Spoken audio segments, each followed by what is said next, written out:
আমার নাম হাসান। আমার বাড়ি সিরাজগঞ্জ। আমি সবসময় ঢাকায় থাকতাম পড়াশোনার কারণে। তবে এবার মাস্টার্স কমপ্লিট করে গ্রামের বাড়িতে আসি বেশ কিছুদিনের জন্য। আমি দেখতে মাশাআল্লাহ খুব সুদর্শন ছিলাম। যেমন ছিল আমার গায়ের রং, তেমন ছিল আমার বডি ফিটনেস। এই জীবনে অনেক মেয়েদের থেকে আমি প্রেম প্রস্তাব পেয়েছি, কিন্তু কথায় আছে না, সবার সব জিনিসটা ভালো লাগে না। তেমনি আমার এই প্রেম জিনিসটা খুব বিরক্ত মনে হতো। আমি বই পড়তে খুব ভালোবাসতাম, বিশেষ করে গল্পের বই পড়তে। তেমনি একদিন রাতে বই পড়ছিলাম, হঠাৎ আমার বন্ধুর সোহেল আমার বাড়িতে এসে বলে, বন্ধু, গ্রামে এলে শীতের রাত চল, এক জায়গায় মাহফিল হচ্ছে, যাই। আমি শুরুতে না যেতে চাইলেও সোহেল অনেকটা জোর করে আমাকে নিয়ে আসে। আমি সোহেলকে নিয়ে আমার বাইকে করে রওনা দেই। মাহফিলটা ছিল আমাদের পাশের গ্রামে। আমাদের গ্রাম থেকে পায়ে হাঁটা দিলে আধ ঘন্টা লাগে সেই গ্রামে যেতে। মাহফিল শুরু হবে রাত 9টায় আর শেষ হবে রাত 1টা বাজে। আমরা যখন বাড়ি থেকে বের হয়েছিলাম তখন রাত 8টা বাজে। আমিও সোহেল মাহফিলে গিয়ে উপস্থিত হই। মাহফিল শুরু হয়। 1-2 ঘন্টা আমি মাহফিল শুনি। আমার কাছে মাহফিলটা খুবই ভালো লাগছিল। রাত তখন 11টা। সোহেলের বাড়ি থেকে একটা ফোন আসে। সোহেলের ভাই সোহেলকে ফোন দিয়ে বলে, ভাইয়া বাড়িতে চলে আয়, মায়ের শরীরটা কেমন জানি লাগছে। সোহেল আমাকে বলে, চল দোস্ত বাড়িতে ফিরে যাই। আমি তাকে বলি, তুই চলে যা, আমার ভালো লাগছে, মাহফিলটা আমি শেষ করে ফিরবো। সোহেল আমাকে বলে, তুই ফিরতে পারবি তো, ভয় পাবি না তো? আমি তাকে বলি, আরে বেটা, আমি তো কিছু বছরই ঢাকায় ছিলাম, কিন্তু ছোট থেকেই তো গ্রামে বড় হয়েছি নাকি। কেন, তোর মনে নেই তুই আমি কত দূরে দূরে চলে যেতাম রাত বিরাতে?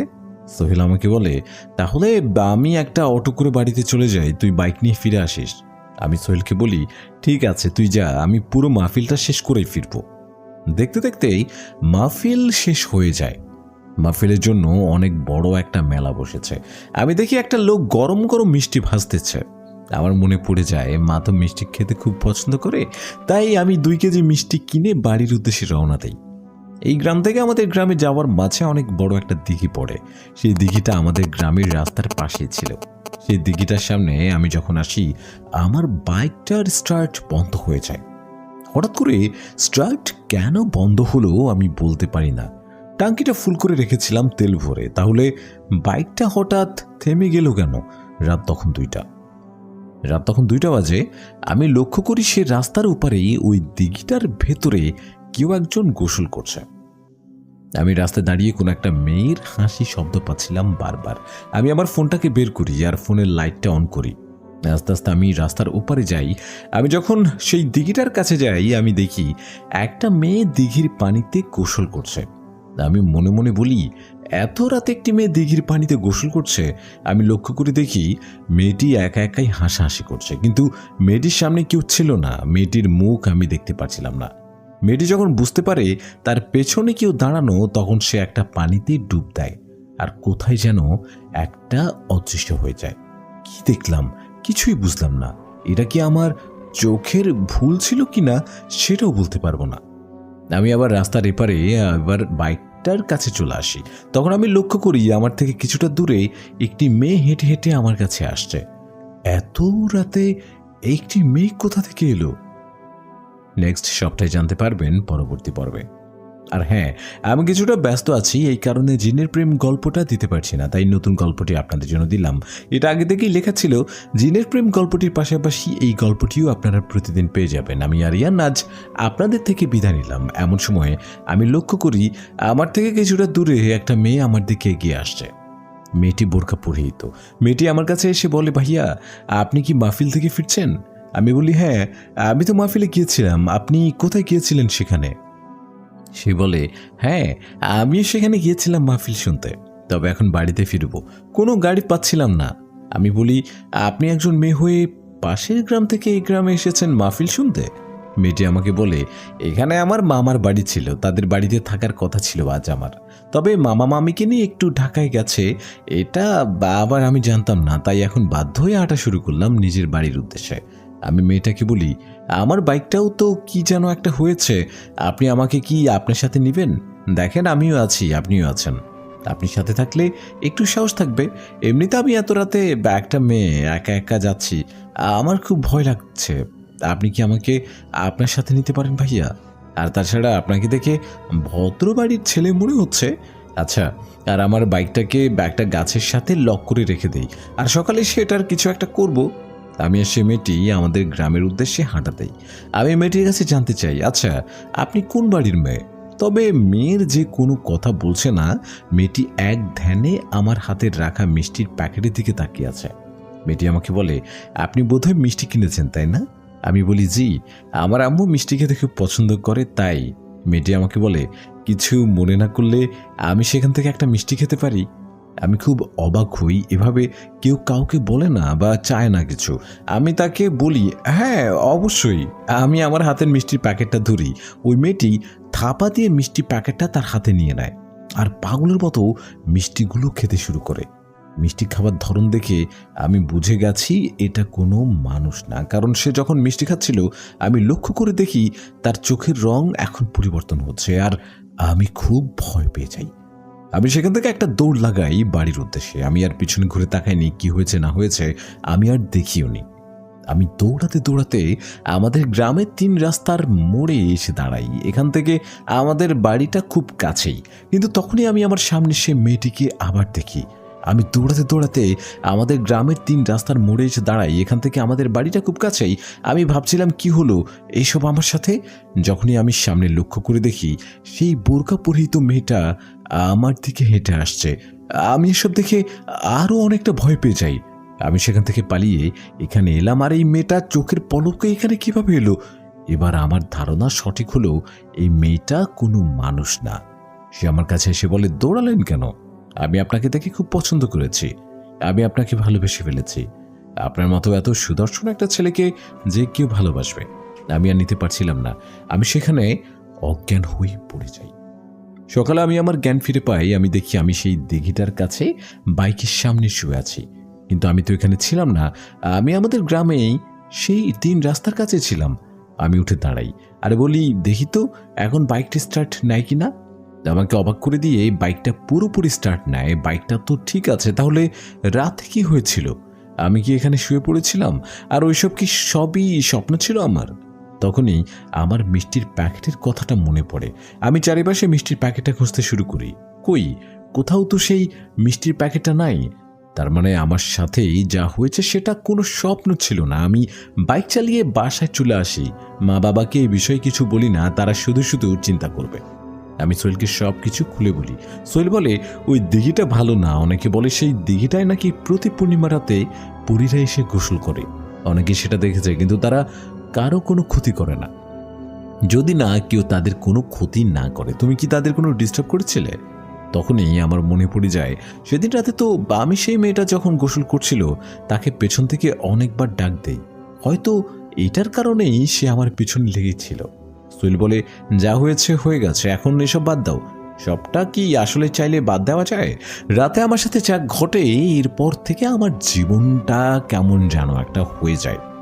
আমি রাতে ঘুমিয়েছিলাম, একটা হাসিতে আমার ঘুম ভেঙে যায়। হাসিটা আমার ঘরের জানালার উপর থেকে আসছে। আমি উঠে জানালার সামনে যাই, এটা দেখার জন্য বাইরে কেউ আছে কিনা। আমি দেখতে পাই আমাদের বাড়ির একটু সামনে একটা অনেক বড় আম গাছ ছিল। সে আম গাছের গোড়ায় একটা মেয়ে দাঁড়ানো। আমি মেয়েটাকে দেখে চিনে গেছি, এটা তো সেই মেয়ে, কারণ এই মেয়েটাও বোরকা পরা ছিল। আমি সাথে সাথে জানালাটা লাগিয়ে দেই আর খাটে সে কম্বলটা মুড়িয়ে তার ভিতরে ভয়ে ভয়ে ঘুমানোর চেষ্টা করছি। একটা সময় আমার চোখটা লেগে যায় আর আমি ঘুমিয়ে পড়ি। ঘুমানোর পর আমি একটা অদ্ভুত স্বপ্ন দেখি। আমি স্বপ্নে দেখছি সেই দিঘিটার পাড়ে আমি বসে আছি আর একটা মেয়ে গোসল করছে। সে আমাকে তার কাছে ডাকে। আমি আস্তে আস্তে সেই মেয়ের দিকে আগাতে থাকি আর পানিতে নেমে পড়ি। আমরা দুজন অনেক মজা করে গোসল করছিলাম, একে অপরের সাথে দুষ্টুমি করতেছিলাম। একটা সময় সে মেয়েটি আমাকে বলে, তুমি আমাকে দেখে এত ভয় পাও কেন? আমি তো তোমার কোনো ক্ষতি করতে চাই না, আমি তো তোমাকে ভালোবাসি। সেদিন রাতে যখন তোমাকে প্রথমবার দেখেছি তখনই তোমায় আমি ভালোবেসে ফেলেছি।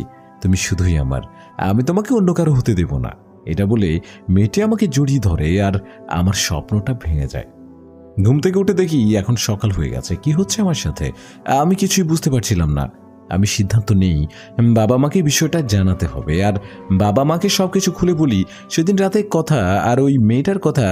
বাবা সবটা শুনে বলে, ঠিক আছে, তুমি আগামীকাল আমার সাথে পাশের গ্রামে একটু যাবে। তোমার এক দাদা আছে, সে কবিরাজি চিকিৎসা করে, সে তোমার এই সমস্যাটার কোনো একটা সমাধান দিতে পারবে।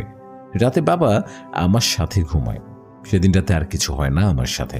পরের দিন বাবা আমাকে নিয়ে পাশের গ্রামের আমার সেই দাদার কাছে যায়। আমি গিয়ে দেখি দাদার বাড়িতে অনেক মানুষের ভিড়।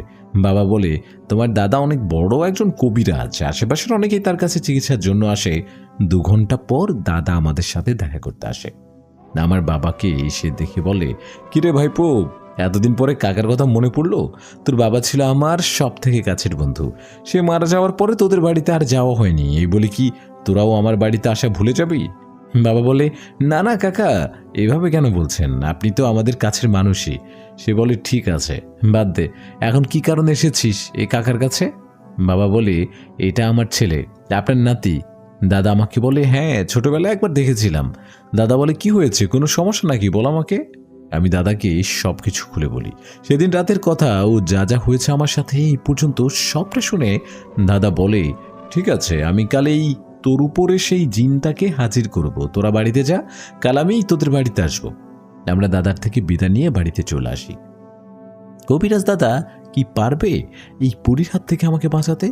সেদিন রাতে দাদার বাড়ি থেকে বাসায় আসার পর মায়ের শরীরটা তেমন ভালো না, তাই বাবা মায়ের সাথে ঘুমায়। আমি আমার রুমে একাই ঘুমাচ্ছিলাম। হঠাৎ আমি শুনতে পাই আমার পায়ের কাছে কেউ একজন বসে বসে কান্না করছে। কান্নার শব্দে আমার ঘুমটা ভেঙে যায়।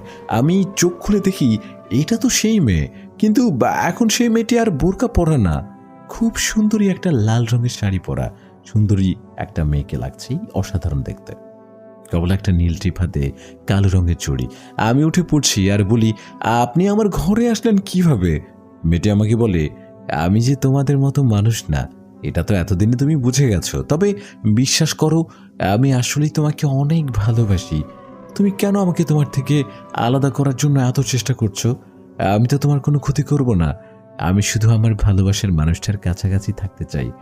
আমি মেয়েটাকে বলি, এটা কোনোভাবেই সম্ভব না, আমি একটা মানব সন্তান। মেয়েটি আমাকে বলে, এই পৃথিবীতে এমন কেউ নেই যে তোমার থেকে আমাকে আলাদা করতে পারবে। তোমার কোনো ধারণা নেই আমি কত শক্তিশালী একজন। আমি চাইলে তোমার সেই কবিরাজ দাদাকে এখনই গিয়ে হত্যা করতে পারি, কিন্তু সে তোমার খুব কাছের মানুষ।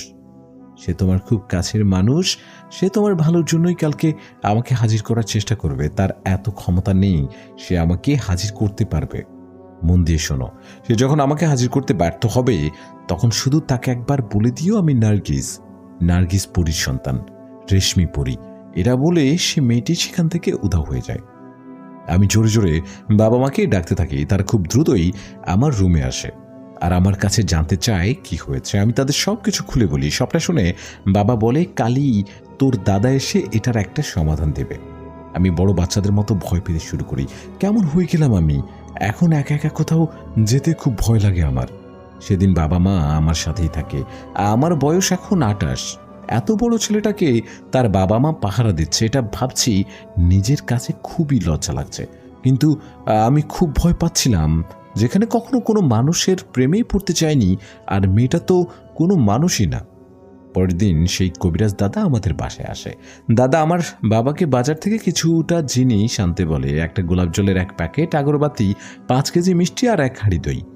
বাবা দাদার কথা মতো এগুলো বাজার থেকে নিয়ে আসে। দাদা আমার রুমের মাটিতে একটা আসন আর্ট করে আর বাজার থেকে আনা সেই সব জিনিস সেই আসনের মাঝে রাখে। আসনের এক পাশে আমাকে বসায়, আরেক পাশে দাদা বসে। দাদা অনেক চেষ্টা করে সেই পরীটিকে আমার উপরে হাজির করার, কিন্তু দাদা এই কাজটি করতে পারছিল না। এভাবে প্রায় 5 ঘন্টা কেটে যায়। দাদা এবার হার মানতে বাধ্য হয়। আমার বাবা দাদার কাছে জানতে চায়, কি হয়েছে কাকা? কাকা বলে, আমার সাথে এমনটা কখনোই হয়নি। জিনপুরি যদি কোনো মানুষের উপর নজর দিয়ে রাখে তাহলে তাকে হাজির করা খুবই সহজ, কিন্তু তাকে আমি হাজির করতে পারছি না কেন? তখনই আমার কাল রাতের কথা মনে পড়ে যায়। সে মেয়েটি তো বলেছিল তোমার দাদা যখন আমাকে হাজির করতে ব্যর্থ হবে তখন তাকে আমার পরিচয়টি বলে দিও। আমি দাদাকে বলি, দাদা, কাল রাতে সে আমার সাথে দেখা করতে এসেছিল। সে এটাও বলেছে আপনি নাকি তাকে হাজির করার ক্ষমতা রাখেন না, আর সেটার পরিচয়টাও আমাকে বলে গেছে আমি যেন আপনাকে তার পরিচয়টা দিয়ে দেই। দাদা আমার কাছে তার পরিচয় জানতে চায়। আমি দাদাকে বলি, সে হচ্ছে নার্গিস পরীর একমাত্র সন্তান রেশমি পরী। এটা শুনে দাদা বলে, কি, নার্গিস পরী? বাবা দাদার কাছে জানতে চাই, কে এই নার্গিস পরী?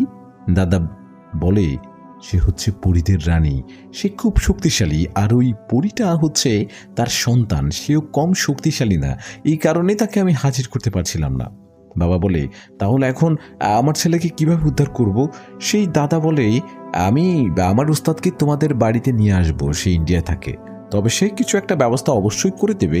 দাদা আমাদের বাড়ি থেকে চলে যায়। রাতে বাবা আমার সাথে ঘুমায়। আমি ঘুমের মাঝে অনুভব করতে পারছিলাম কেউ একজন আমাকে জড়িয়ে ধরে ঘুমিয়ে আছে। আমি শুরুতে ভেবেছিলাম এটা হয়তো বাবা, কিন্তু আমার তখন মনে পড়ে বাবা তো ওইভাবে ঘুমায় না। আমি চোখটা খুলে ফেলি আর দেখি এটা তো সেই মেয়ে। তাহলে আমার বাবা কোথায়? আমি মেয়েটাকে ধাক্কা দিয়ে উঠে বসি আর তার কাছে জানতে চাই, আমার বাবা কোথায়? কি করেছে আমার বাবাকে তুমি? মেয়েটি আমার বলে, তোমার কোনো কাছের মানুষের আমি ক্ষতি করতে পারবো না, কারণ আমি তোমাকে ভালোবাসি। তোমার বাবা মানে সে আমারও বাবা। তোমার বাবা তোমার মায়ের রুমে ঘুমোচ্ছে। সে নিজেও জানে না কিভাবে সে ওই রুমে গেছে।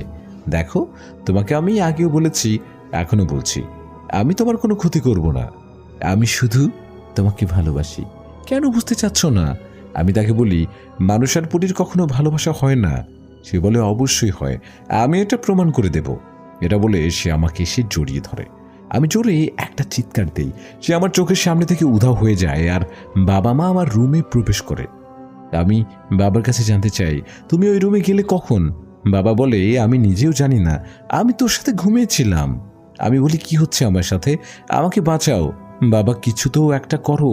বাবা বলে, আমি কালিতুর দাদার বাড়িতে আবার যাব। বাবা বিকেলে সেই দাদার বাড়ি থেকে ফিরে আমি বাবার কাছে জানতে চাই, কবিরাজ দাদা কি বলল? বাবা বলে, তোর দাদা আগামী পরশু সে তার ওস্তাদকে নিয়ে আসবে আমাদের বাড়িতে। দেখতে দেখতে 2টা দিন চলে যায়। 3 দিনের দিন সকালে দাদা তার ওস্তাদকে নিয়ে বাড়িতে আসে। আমি দেখতে পাই অনেক লম্বা একজন লোক, মুখ ভর্তি দাড়ি, হাতে একটা তবজি আর শরীরে একটা লম্বা জুব্বা পরানো। সে আমাদের বাসায় এসে সবার উদ্দেশ্যে একটা সালাম দেয়। আমরা সবাই তার সালামের উত্তর নিয়ে তাকেও একটা সালাম দিলাম। সে আমাদের রুমে এসে বসে আর আমার কাছে জানতে চায়, কি কি হয়েছে শুরু থেকে বলো। আমি তাকে সবটা কিছু খুলে বলি। সবটা শুনে সে আলেম বলে, ঠিক আছে, বুঝতে পারলাম, আসলে নার্গিস পরী হচ্ছে পরীদের রানী, কিন্তু সে খুব ভালো একজন পরী। আমার সাথে তার যোগাযোগ আছে। আমি যতদূর জানি সে মানুষদের কখনোই ক্ষতি করে না। দেখো, তার মেয়ের যদি তোমার কোনো ক্ষতি করার ইচ্ছে থাকতো অনেক আগেই করে ফেলতো। সে তোমাকে শুধুই ভালোবাসে আর তার জীবনসাথী হিসেবে চায়। কিন্তু এটা আমরা সবাই জানি এটা কোনোভাবেই সম্ভব না। তুমি চিন্তা করো না, আমি এটার একটা সমাধান অবশ্যই বের করব। আলেম সাহেব আমার বাবাকে বলে, ভাইজান, আপনি একটু কষ্ট করে খোঁজ নেন আপনাদের এই গ্রামে তুলা রাশির লোক কয়জন আছে। আমার এই কাজটি করতে 3 জন তুলা রাশির লোক লাগবে। আমি কাল রাতে বড় করে একটা আসন পেতে বসবো। অনেক কিছুই হতে পারে, কাল অনেক কিছু দেখে আপনারা অবাক হতে পারেন, কিন্তু ভয় পাওয়া যাবে না।